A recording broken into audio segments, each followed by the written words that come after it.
This is an iconic story in my life. And it's iconic because it had a profound impact on me and my strategies, I guess my trajectory in ways. And it's a story that happened in Peru on the Inca Trail in 2007 when I was hiking around with my buddies, modeling the civilization. And on this trip, when we got to the hiking place, we had a guy named Chevy. He was super cool, and he walked these trails all the time, just back and forth, back and forth, back and forth for years. He loved it. He loved walking and talking. So do I. So it was perfect. And he assessed the group, and I think he had a girlfriend at the time. And this is the move he made first day. We were like getting on the trail, like we were just starting, like getting to know each other and whatever. We hadn't even stepped foot on the trail yet. And he looks around at us. There was maybe like 6 or 8 of us on this trip, and in our group. And he goes, he goes, 99% of the people do this trip in 4 days, 5 days, 5 days. 1% does it in 4 days. And before I could say anything, the high performing, competitive friends of mine chime in. And these guys like run marathons, and these guys are like super fit, and like big into challenging themselves and like overcoming obstacles. And they're like, we'll do it in 4 days. We'll be in the 1%. And I've never been in like great shape to do something like this. And this is altitude. I backpack a lot, but this was like, I think like 12,000 feet, maybe 13,000 feet. We had just come from sea level. And here we go, looking at these mountains, and I'm thinking, like, what am I getting myself into? I was 37 years old, and I thought, oh man, I was bummed out because I knew I was going to be in the last person every day by hours, which meant as much as I wanted to hang out with these guys, I'd be walking alone a lot. And I was like, hey, that was not my plan for this part of the trip, but it was an amazing experience. And this is the story I'm going to tell about this amazing experience. So it was on the second day, and I was like 4 hours behind everybody because they're basically running to see who can get there first. And I'm taking my time. I'm not in a hurry for anything. I'll take decades, no problem. I was like, I'm just enjoying, the distances between the buildings and like thinking about this civilization. And I got to the top of the second highest peak on this whole leg, this whole trail.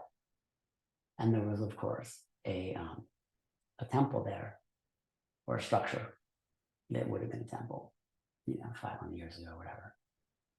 And it was by myself, and this was a magical, magical place in the world where to my right was the jungle, like hot, humid, steamy, and to my left was the desert, cold and dry. And I was like at a peak, like a narrow peak, like the trail was maybe 10 feet wide.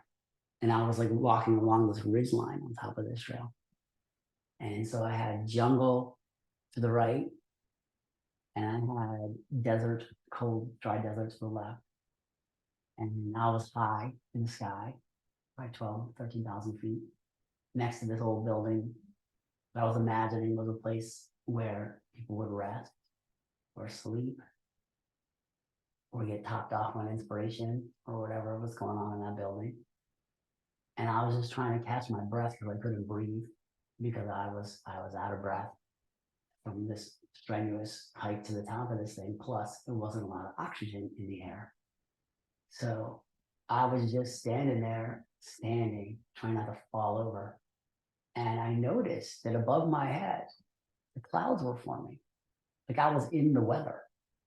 I was in the weather, which I had never experienced. I've been in fog before, but I'd never been like above me, like the moist air, warm moist air on my right, was combining with the cold, dry air on my left, and these like beautiful, clouds were forming like right above my head.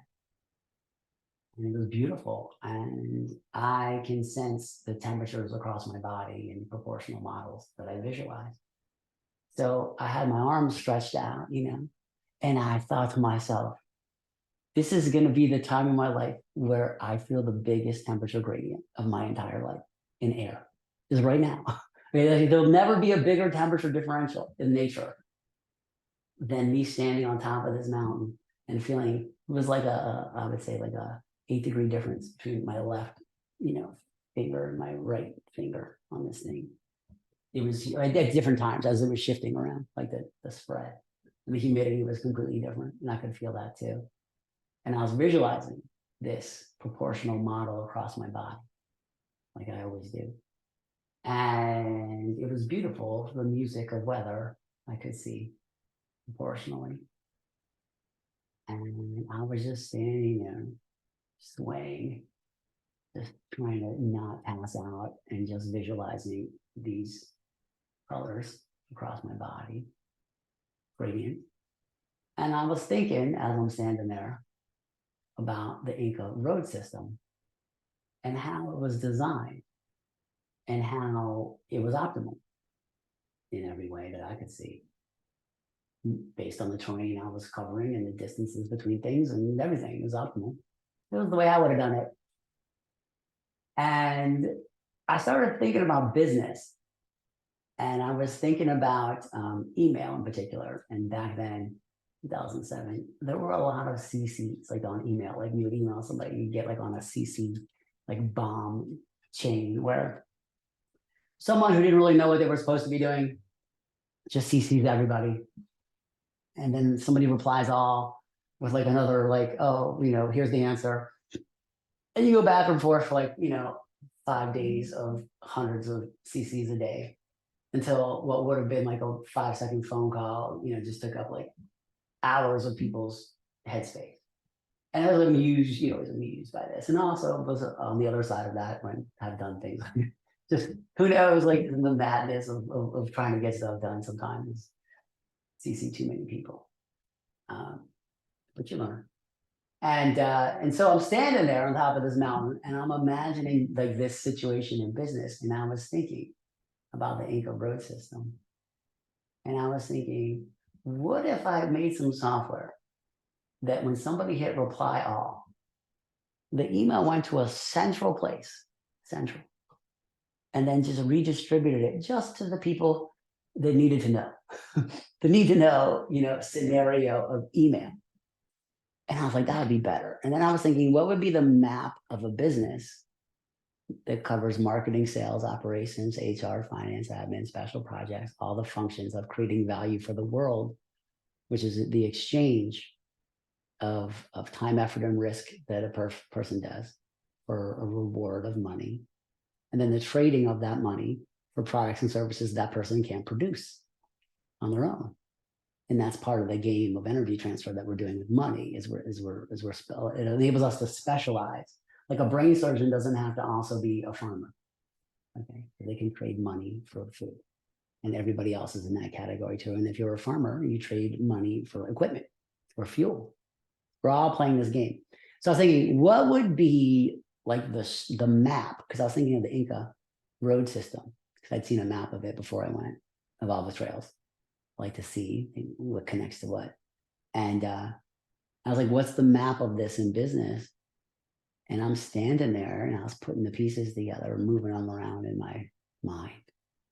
And I visualized the geodesic dome with operations in the middle, marketing to the right, partnerships in the upper left, sponsorships to the right of that, leadership at the top, and so on. And I realized that this structure, this geodesic structure, which I had seen before through Buckminster Fuller, but that's not where this came from. This came from completely free form of just associating the optimal distance, which of course is based on triangles, right? Which cross-functionally connects these departments in the way that they're connected in real life, between what do they need to know. And that realization was important in my life, because when I stood there, I visualized this thing instantly, seemingly instant. Once I started thinking, once I was like feeling like the temperatures, thinking of the Inca road system, thinking of like a road system of email for business, and then combining that with the business functions, instantly saw this geodesic structure. And I knew that I could use that like instantly, and I got like dizzy, and it was so clear. And I knew that I could use that structure for this eco project and every project that I was going to do, to organize the work as the work's being created to create value. And I only saw there's three sides to this geodesic structure. There's creating value for the world, which is business, creating value for yourself, which is about self-awareness and learning, and creating value for the tribe, which is about community. But the only side I saw was the business side. I knew the elements of the other side, but I had no idea how they connected. I never thought of it. I just never thought about it. And this was but since I was thinking about business, I was in business, I was doing business.